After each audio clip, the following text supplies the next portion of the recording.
आज माता पार्वती को प्यारे वाम भाग में शिव जी ने बैठाया। माता पार्वती प्रसन्नचित हो गई। इतना ही नहीं बल्कि पूर्व जन्म कथा चितवाई। कौन सी कथा याद आई कि एक दिन शंकर भगवान को जाके प्रणाम किया तो सन्मुख शंकर आसन दीना, लेकिन आज वाम भाग में बैठाला। इसका मतलब है शंकर भगवान प्रसन्न है। और जब पति प्रसन्न होवे तो माता पार्वती ने कितनी बढ़िया बात कही। माता पार्वती कहने लगी शंकर भगवान से, एक पूछना चाहते हैं प्रश्न का। शंकर भगवान ने कहा पूछो भगवान क्या पूछना चाहती हो। तो माता पार्वती ने क्या कहा, बोले कथा जो सकल, अरे कथा जो सकल अरे लोको हितकारी, और सोई पूछन चाहे शैले कुमारी। कथा जो सकल लोको हितकारी, सोई पूछन चाहे शैल कुमारी। शंकर भगवान ने कहा कि भगवान हम तुम्हारे नाते हैं, तुम अपने हित की बात करती तो ठीक था, लेकिन तुम्हें जगत के हित की क्या बात करना है। बोले कथा जो सकल लोक हितकारी, अरे सोई पूछन चाहे शैले कुमारी। आज माता पार्वती ने कहा, प्यारे पार्वती कहने लगी विश्वनाथ जी से, अरे आप हमारे नाथ तो बाद में हैं, हमारे नाथ बाद में हैं, आप पहले किसके नाथ हैं। बोले विश्वनाथ मम नाथ पुरारी, और तिरुवन में माँ विदिते तुम्हारी। इसलिए प्यारी माता पार्वती ने कहा कि आप विश्व के नाथ हैं, इसलिए मैं सारे विश्व के हित की पूछ रही हूँ। क्या। बोले कथा जो सकल अरि लोक हितकारी, और सोई पूछन चाहे शैले कुमारी। शंकर भगवान ने अभी पार्वती को कथा सुनाई नहीं प्यारी। आप सभी लोग मानस के श्रोता हैं, आपके समक्ष ईमानदारी से बताओ, हम पहले भी सारे साल में कभी आए हैं क्या। क्यों, कौन कौन पहचान रहा है, जरा हाथ उठाओ, तब तो हम तुमको पहचाने। पता चले कि तुम हमको नहीं पहचानी तो हम क्या तुमको खाक पहचाने। अरे तुम पहले हमको पहचानो, इसके बाद में हम तुमको जाने। अरे जब तुम हमको ही नहीं पहचानोगे तो हम तुमको क्या जानेंगे। हमारे श्री राजा जी की यहाँ श्रीमद् भागवत पुराण जिस समय हो रहा था, लगभग 2 साल हो गया। क्यों महाराज, 2 साल हो गया। और 2 साल पहले मैं 2 दिन के लिए आया था, 2 साल पहले 2 दिन के लिए आया था। तो आप लोगों की याददाश्त बहुत अच्छी है, तो इसके लिए आपको बहुत साधुवाद है। आइए मैं आपसे निवेदन करूं, शंकर भगवान ने अभी माता पार्वती को कथा सुनाई नहीं, लेकिन धन्यवाद पहले दे दिया। बोले धन्य धन्ना गिरिराज कुमारी, और तुम समान नहीं को पुकारी। किसी ने कहा शंकर भगवान से आपकी पत्नी थी तो धन्यवाद दे दिया। अरे पहले कथा सुनाते इसके बाद में धन्यवाद देते। इसका मतलब क्या हुआ, आपकी पत्नी है इसलिए आपने धन्यवाद दे दिया। अरे एक बार दे देते, 2 बार देने की क्या आवश्यकता है। जरा मैं आपसे निवेदन करूं, शंकर भगवान ने 2 बार धन्यवाद दिया। अरे एक बार ही काफी था, फिर 2 बार देने की आवश्यकता क्या थी प्यारे। क्यों 2 बार शंकर भगवान को धन्यवाद देने की आवश्यकता क्या है। एक घर में हम गए अपने शिष्य के यहाँ, उसकी पत्नी चाय लेकर आई और चाय अभी पी नहीं, पत्नी ने चाय रखी, जैसे ही पति बोला थैंक यू धन्यवाद। हमने कहा भले आदमी पहले चाय तो पी लेते। अरे बोले स्वामी जी हमने सुना शंकर भगवान ने कथा सुनाई नहीं, धन्यवाद पहले दे दिया। हमने कहा नालायक, अरे तुम शंकर भगवान के बनने की कोशिश कर रहे हो, जरा विचार करना। शंकर भगवान ने किस भाव से धन्यवाद दिया, वो भी एक बार नहीं दिया, 2 बार दिया। बोले धन्य धन्ना गिरिराज कुमारी। पहला धन्यवाद किस लिए है, पार्वती को। पहला धन्यवाद शंकर भगवान ने इसलिए दिया कि भगवान ये रामचरितमानस क्या है। रामचरितमानस प्यारी सरोवर है, मानस कहते हैं सरोवर, जिसमें भगवान का चरित्र भरा है। और रचि महेश निज मानस राखा, इस सरोवर को शंकर भगवान ने अपने अंतःकरण में रख लिया। और आज जब पार्वती ने प्रश्न पूछा प्यारे, तब गोस्वामी जी ने क्या लिखा। बोले हार ही ये राम अरि चरित्र सब आए और प्रेम पुलक लोचन जल छाए। जो चरित्र भगवान का मानस रूपी सरोवर था वो शंकर भगवान के हृदय में था। और जैसे पार्वती ने प्रश्न किया तो वो सरोवर का जल कहां आ गया? नेत्रों में आ गया। जरा ध्यान देना। और शंकर भगवान ने आंख बंद किया तो प्रमाण क्या मिला? श्री रघुनाथ रूप और बाबा, राम जी सामने आ गए। प्रमाण मिला, बहुमुखी मन से नहीं बोल रहे। प्रमाण क्या है? रामचरितमानस में राम जी सामने आए। अब आप ये भी समझते हैं जब राम जी सामने आए तो ईमानदारी से बताओ, सेवक स्वामी सखा चाहिए पी के तो शंकर भगवान राम जी को प्रणाम करेंगे कि नहीं? आप कहेंगे बिल्कुल करेंगे। तो भगवान शंकर ने प्रणाम किया। प्रमाण क्या मिला? जैसे ही शंकर भगवान ने प्रणाम किया बोले कर प्रणाम राम त्रिपुरारी, कर प्रणाम राम त्रिपुरारी। और जैसे ही शंकर भगवान प्रणाम करने के लिए झुके तो जो नेत्रों में जल भरा था, प्यारे ईमानदारी से भराओ, जब नेत्रों में कहीं अश्रु हो, जल भरा हो, आप किसी को प्रणाम करेंगे तो जो नेत्रों में अश्रु है वो गिरेगा। कहाँ गिरेगा?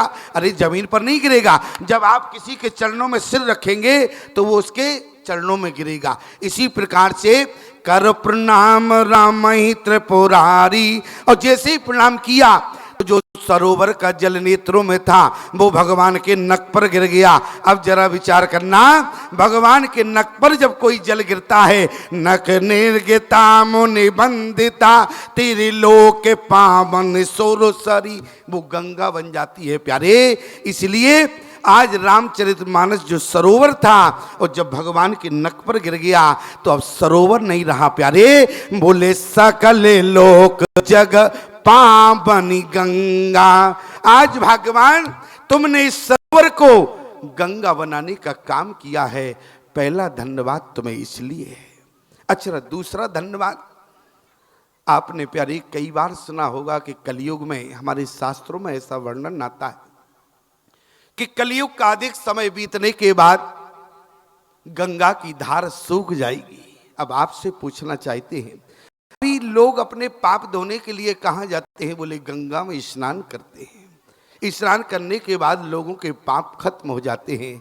लेकिन विचार करना प्यारे, जब कलयुग में अधिक समय बीतने के बाद गंगा की धार सूख जाएगी तो लोग अपने पाप धोने के लिए कहाँ जाएंगे प्यारे? अरे जिस समय कलयुग में गंगा की धार सूख जाएगी उस समय राम कथा ही लोगों के पाप धोने का काम करेगी प्यारे। इसलिए धन्य धन्ना गिरिराज कुमारी। क्यों? क्योंकि पूछो रघुपति कथा प्रसंगा सकल लोक जग पावनी गंगा। आज माता पार्वती ने प्यारी श्रद्धान्वित होकर शंकर भगवान से कई प्रश्न किए। कोई कहता है कि 6 प्रश्न किए, कोई कहता है 9 किए, लेकिन रामचरितमानस में यदि हम देखें तो 84 प्रसंग आते हैं। इसका मतलब क्या हुआ? बोले कई प्रश्न के अंदर कई प्रश्न बने होंगे तब तो 84 प्रसंग आए हैं। और 84 प्रसंग ही रामचरितमानस के अंदर क्यों हैं? अरे 85 हो जाते, 83 होते, 81 होते, 96 होते, 90 होते। याद रखना, केवल मात्र 84 प्रसंग हैं। इसका कारण क्या है? रामचरितमानस में केवल 84 प्रसंग इसलिए है प्यारे। एक संत का बहुत अच्छा भाव है, मनो कि हमारे अयोध्या के संत कहते हैं जो मानो 84 लाख योनियों में जिसको भटकना पड़ता है, यदि जो रामचरितमानस के 84 प्रसंगों में श्रद्धा पूर्वक स्नान कर लेता है, मात्र श्रवण कर लेता है, उसे 84 लाख योनियों में भटकना नहीं पड़ता है प्यारे। ऐसे 84 प्रसंगों को माता पार्वती ने शंकर भगवान से पूछा। बोले तम कारण कयो बिरी अरे निर्गुण ब्रह्म सगुण बपुरारी पुन प्रकायो राम अवतारा बाल चरित्र पुण्य कयो तारा कयो जतान की भाई राजित दूषण कीने चरित्र अपार कयो नाते जिमिरावन मारा राज बैठे की बहु लीला कयो सुखशीला बहु यो करुणायतन जो नाम और प्रजा सहित रघुवंश मणि और किम गवने निज धाम। माता पार्वती ने जिस समय शंकर भगवान से प्रश्न किए तो पहला प्रश्न क्या रहा? बोले कि भगवान धरती पर निर्गुण है तो सगुण बन के क्यों आते हैं? जब से सुनना, भगवान ने कहा, शंकर भगवान कहने लगे कि भगवान बोले जब जब हो आरी धर्म की और बाड़े असुरो अधम अभिमान तब तब प्रभुधर विविध शरीरा। मनो शंकर भगवान ने कहा कि देवी, भगवान का अवतार धरती पर होता है बोले धर्म की स्थापना के लिए। माता पार्वती ने कहा शंकर भगवान से, अरे भगवान को धरती पर धर्म की स्थापना के लिए क्यों आना पड़ा? अरे भरत का ही जन्म का पिता क्यों? बोले जो ना होते जग अरे जन्म भरत को और सकल धर्म धोरो धरनी धरत को। अरे भरत का जन्म काफी था तो फिर भगवान को क्यों आना पड़ा? बोले राक्षसों का अत्याचार था, राक्षसों को संहार करने के लिए माता पार्वती ने कहा शंकर भगवान से, अरे लक्ष्मण का जन्म ही काफी था तो भगवान को क्या पड़ा? बोले क्यों? क्योंकि जग में सकल जेते लक्ष्मण नहीं निमिष होते थे। लक्ष्मण का अवतार ही काफी था तो फिर भगवान को क्यों आना पड़ा?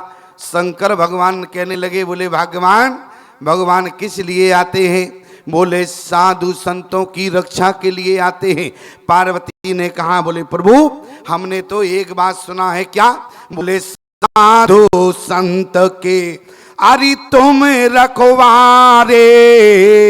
और इसके बाद फिर भगवान को क्यों आना पड़ा?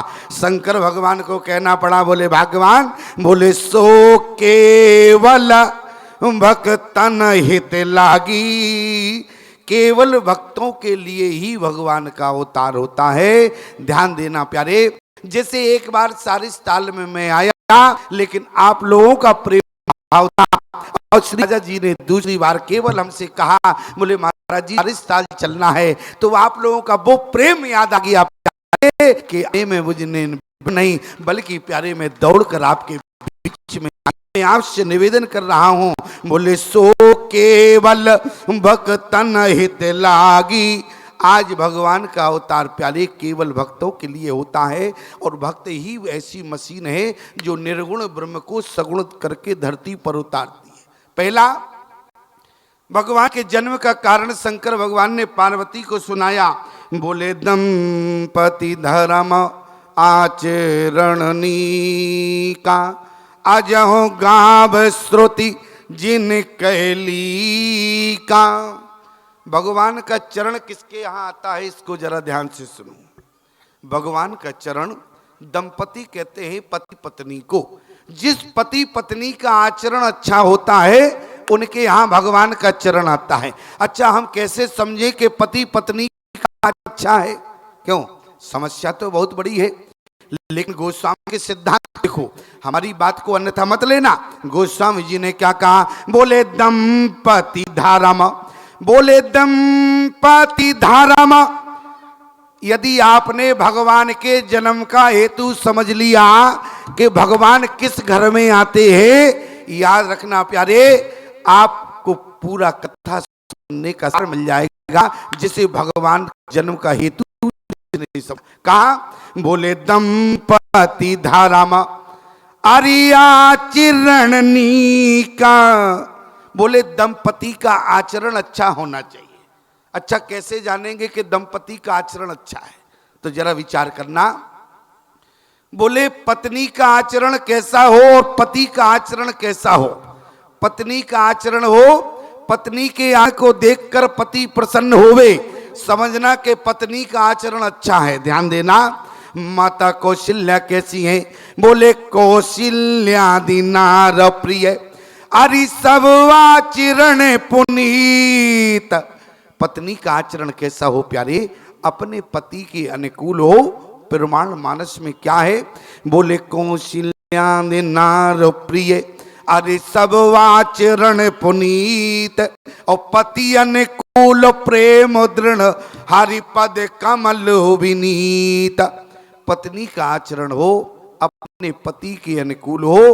अरे जिस पत्नी के आचरण को देखकर पति प्रसन्न होवे प्यारे, ये पत्नी का पुनीत आचरण होता है। एक माता जी हमसे कहने लगी, बोले स्वामी जी ये बताओ जितने नियम धर्म हैं सब हमारे लिए हैं क्या? हमने कहा हम समझे नहीं।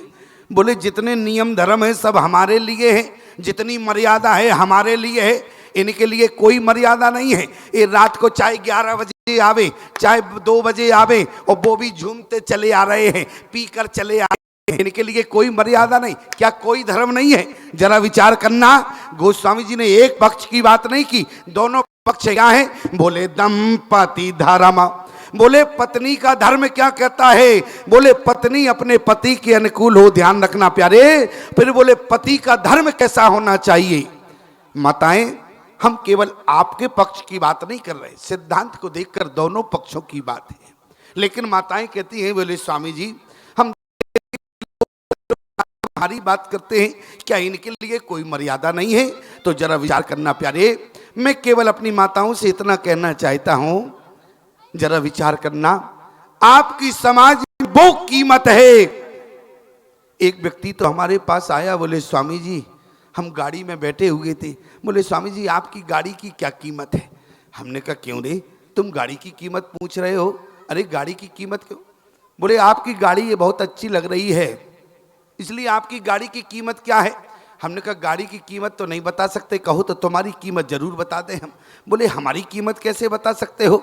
हमने कहा कहो तो बता दें। बोले तो हमारी कीमत क्या है? हमने कहा तुम्हारी कीमत 2 कौड़ी की है। बोले क्या कहा? भनकने लगा। बोले हमारी कीमत 2 कौड़ी की है। हमने कहा तुम्हारी कीमत 2 कौड़ी की है। याद रखना प्यारे, अरे जिस दिन तुम्हें संत मिले, संत से गाड़ी की कीमत नहीं प्यारे, भगवत मिलन की चर्चा करना तो तुम्हारा मूल्य बहुमूल्य होगा प्यारे। और जो भगवत मिलन की चर्चा नहीं करता है उसकी कीमत 2 कौड़ी की होती है। ध्यान देना माताओं, सबसे ज्यादा कीमत तो आपकी है। मैं आपसे पूछना चाहता हूं प्यारे, अरे कौन जानता है भारतीय सनातन धर्म नारी के अंदर दादू कबीर जैसे संत सो रहे? कौन जानता है भारतीय सनातन धर्म की नारी के गर्भ में बोले संत निवास कर रहे हो प्यारे? इसलिए सबसे ज्यादा कीमत तो इनकी है। और इनकी कीमत तो ऐसे समझो माताओं, जैसे एक किराने की दुकान होती है। किराने की दुकान आप लोग समझ रही कि नहीं? परचून की दुकान जहां किराना का सामान मिलता है। ईमानदारी से बताओ, जब किराना वाला अपनी दुकान सुबह खोलता है तो जो काजू बादाम के डिब्बे होते हैं तो उनको बाहर रख देता है, और जब दुकान बंद करता है तो काजू बादाम के डिब्बे उठा के अंदर रख देता है। लेकिन जो नमक के बोरे हैं वो तो बाहर रहते हैं, उसको कोई दुकानदार अंदर रखता है क्या? नहीं रखता। इसलिए माताओं, अरे कीमत तो आपकी है, और ये तो नमक के बोरे हैं, कौन माई के लाल इनको ले जाने वाला है? याद रखना, आपकी कीमत है, आपकी मर्यादा है। और ये तो नमक के बोरे हैं, कोई माई के लाल छुएगा नहीं इनको। ध्यान रखना। मैं निवेदन क्या कर रहा हूं? बोले दंपति धर्म आचरणनी का और अजब हो गाव श्रुति जिन कहली का। पत्नी का आचरण अपने पति के अनुकूल हो, लेकिन आपका आचरण कैसा होना चाहिए? जरा सिद्धांत को देखना प्यारे। उसी के घर में भगवान का चरण आता है। पत्नी का आचरण अपने पति के अनुकूल हो और पति का आचरण धर्म के अनुकूल हो प्यारे। इसके बाद भगवान का चरण आता है।